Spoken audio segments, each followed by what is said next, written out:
आज का विषय है उत्तरकांड में मानस की चौपाई को ले रहा हूँ। राम राज्य की इस समय जो परिकल्पना की जाती है उसके अंतर्गत उस समय की बात कही जाती है।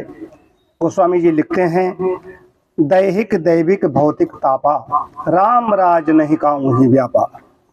सब नर करहीं परस्पर प्रीति, चलहीं स्वधर्म नृत्य श्रुति नीति।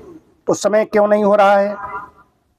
जो त्रिताप कहे गए हैं, तीन प्रकार के ताप कहे गए हैं, दैहिक दैविक भौतिक, आध्यात्मिक आदिदैविक और आध्भौतिक, ये तीन प्रकार के दुख कहे गए हैं। आध्यात्मिक दुख क्या है? जो हमारी अपनी गलतियों से होते हैं, आध्यात्मिक दुख। आदिभौतिक क्या है? आदिभौतिक में जो हमें मनुष्य पशु पक्षी इनसे घर से आए, वहां से आए, इधर वहां दूध हमने रह गया, रख के आए, पता चला उस पर किसी ने, बिल्ली ने या किसी ने उसमें वो पी गई। आदिदैविक क्या है? जो आपदाएं आती हैं। तो क्यों नहीं ऐसी आपदाएं आ रही हैं? दैहिक दैविक तीनों प्रकार के ताप उस काल में नहीं है। उसके पीछे कारण ये नहीं, राम राज्य की बात है लेकिन नर की बात आ रही। सब नर करहीं परस्पर प्रीति, आपस में प्रीति है। चलहीं स्वधर्म, अपने अपने धर्म का पालन करते हैं। नृत्य श्रुति नीति, श्रुति नीति वेदों के अनुसार जीवन यापन कर रहे हैं।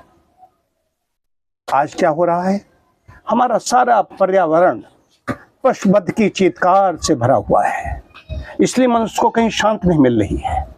हम एकांत में कहीं बैठते हैं, एकांत में बैठते हैं तब भी अशांत हो जाते हैं। कई बार ऐसी तरंगे आती हैं, ये पशुओं का रोना धोना, उनका करुण क्रंदन। पशु हत्या जब होती है तो कोई पशु कोई निर्जीव वस्तु नहीं है। कल एक सायंकाल यहाँ पर हम यजन हवन और संध्या के बाद में एक सज्जन इधर आए, उसको जो करी पत्ता जिसका होता है नीम, मीठे वृक्ष का, उसको ऐसे ऐसे पैर छू रहे हैं। तो पहली बात तो हमसे ज़्यादा निम्न का है, वहाँ पैर छूने की बातें उसके नहीं, लेकिन फिर भी उसकी भावना अच्छी है। और वो उसके पत्तियाँ तोड़ रहा है, तो का दो, तो हमने यहाँ से मौन तोड़ दिया। मैंने सूर्यास्त के समय कहीं पर भी किसी, हमारे यहाँ मना किया गया है, हमारे धर्मशास्त्र सारे सब कह रहे हैं, तुलसी के बारे में सब जानते हैं कि किसी भी पत्ते को छूना तक नहीं है। एक तो वहाँ पर कार्बन डाइऑक्साइड, वैज्ञानिक तथ्य क्या है? कार्बन डाइऑक्साइड पैदा होने लगती है, उसमें आराम करने लगते हैं। आराम करने की बात यहाँ पर आ रही है। फिर पक्षी है कि चींटा है कि चींटी है, वहाँ पर वो भी आराम करने जा रहे हैं, उनका भी वही बसेरा है। और वहाँ पर वो भाई उनको पैदा हो गया। मैंने उसको कहा, हमने देखिए आप पढ़े लिखे व्यक्ति हैं, क्या ये समय होना चाहिए? उसमें 6:53 हुए थे। हमने कहा सूर्यास्त समय क्या है? कहा कि 6:57, 6:56 था समझता, या उससे कुछ कम था, हमें पूरी तरीके से नहीं कह रहा हूँ, इसी का आसपास। तो हमने कहा चलो तुम अब तोड़ लो, तुम आए तो तोड़ लो, 2-4 जो भी तुम्हें ले जानी हो ले जाओ। बात आ रही जहाँ पर एक चिंतन ऐसा था, जब भावना ऐसी थी, इसी बात में ये भगवान बुद्ध और भगवान महावीर का जन्म होता है। ये आते हैं, इन्होंने अहिंसा परमो धर्मा की बात कही, आज भी वो सब बात कर रहे हैं। लेकिन ये पशुवध हो रहा है। पशुवध में जो गाय, गोवध हो रहा है। सारे पशु को हर सारी हिंसा है, वो चींटी हो, चींटा हो या बकरी बकरा हो। एक कहावत हम लोग कहते हैं कि बकरे की माँ कब तक खैर मनाएगी। बात ये विषय नहीं है, बकरे की माँ कब तक, बकरे क्या इसी के लिए पैदा हुए? या गोवध किया जा रहा है। ये जितनी त्रासदी आ रही, दैवी आपदाएं आ रही, क्यों आ रही? उसमें कुछ तो मनुष्य का अपना हाथ है। ये पर्वत हैं, पहाड़ हैं, वो नंगे हो रहे हैं। वहाँ पर भी जो विकास का काम हो रहा है सरकार के द्वारा भी कराया जा रहा है, तो प्रकृति से छेड़छाड़ का परिणाम है। अब केरल की जो घटना घटी, उसके पीछे ये परस्पर प्रीति नहीं है। वहाँ पर वेदों के अनुसार, श्रुति के अनुसार जीवन यापन नहीं चल रहे हैं, हिंसा बढ़ी हुई है, गोवध कर रहे हैं।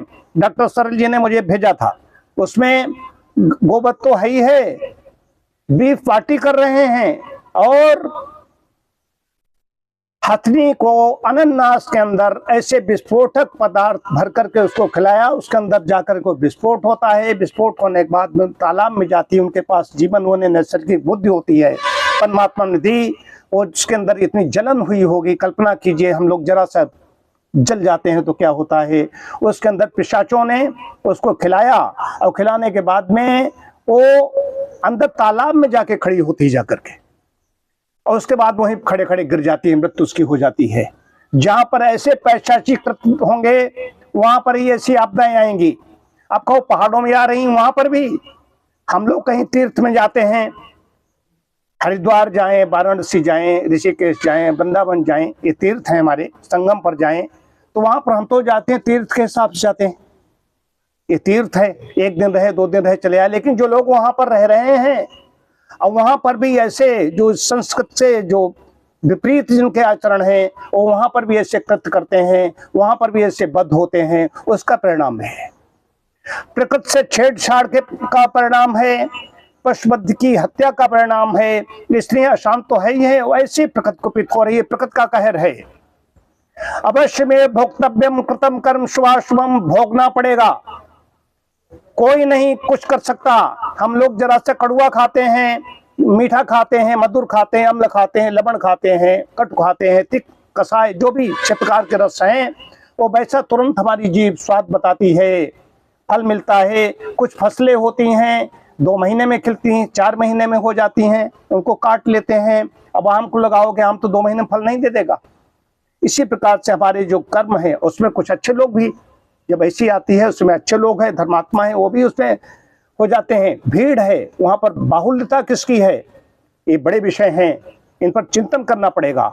अब विशेष रूप से प्रांत, ये पश्चिम बंगाल, ये केरल, ऐसे जगहों पर जहां जहां पर ऐसे जो खुलेआम विरोध कर रहे हैं, 20 पार्टी जैसे कर रहे हैं, सब लोग इसके द्वारा दूर तक संदेश जाएगा। जो इधर उधर खड़े हुए हैं प्रसार हैं वो भी सुन लें। जहां पर ऐसे कृत्य होते रहेंगे वहां पर मनुष्य को शांति नहीं मिलेगी, वो रोता रहेगा, बिलखता रहेगा, अपने को खोता अकाल ही। माता पिता के सामने क्यों हो रहा है, पुत्री की वो अंत्येष्टि कर रहा है पिता, उसके आंसू टपक रहे हैं, क्या कारण है, उन खोजना पड़ेगा।